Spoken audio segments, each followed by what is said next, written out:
ഞാന് 83 വിവാഹം കഴിച്ചു. ഇത് 87 സംഭവമാണ്. അപ്പൊ ഞാൻ എൻ്റെ ഭാര്യ വീട്ടിലൊന്ന് പോയി.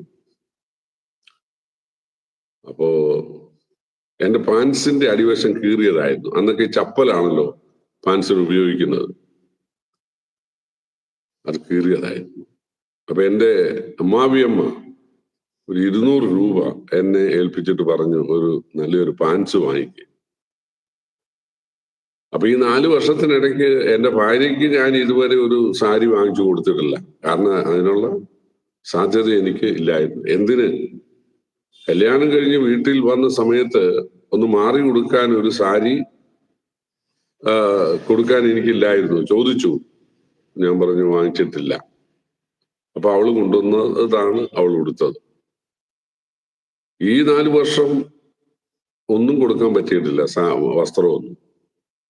അപ്പോഴാണ് എന്നോട് പറയുന്നത് ഒരു പാൻസ് വാങ്ങിക്കുക. വാസ്തവം പറഞ്ഞാൽ ഞാൻ അവിടുന്ന് നടന്ന് ബസ് സ്റ്റോപ്പ് വരെ വന്നത് കരഞ്ഞുകൊണ്ടാണ്. കാരണം അവരുടെ മകൾക്ക് ഒരു തുണി വാങ്ങിച്ചു കൊടുക്കാൻ എനിക്ക് പറ്റിയിട്ടില്ല. എനിക്കൊരു നല്ല പാൻസ് ഇടാനായിട്ടില്ലല്ലോ